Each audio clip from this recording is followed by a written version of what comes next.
স্ত্রীকে বলবেন তুমি আমার সব, তুমি আমার কৈতরী, তুমি আমার টুনটুনি, তুমি আমার ময়না পাখি, তুমি আমার সোনা পাখি, ওই যে কয় কলিজা। তার মানে প্র্যাকটিস চলে বাসায়। আর কি ডাকেন ভাবিরে, কি ডাকেন বলেন? জান।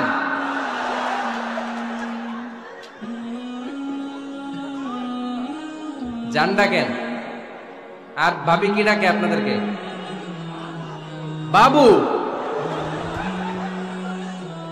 কি ডাকে? বাবু ডাকে। আর কি ডাকে? হ্যাঁ, বেবি। পোলাপান কত দুষ্ট দেখছেন, বেবি ডাকে নাকি? স্বামী স্ত্রীর মধ্যে এই সোহাগপূর্ণ, এই ভালোবাসাপূর্ণ এই ডাকাডাকিতে কোনো গুনাহ নাই, আছে সওয়াব। এগুলো দাম্পত্য জীবনকে সুখময় করে, ঠিক কি না?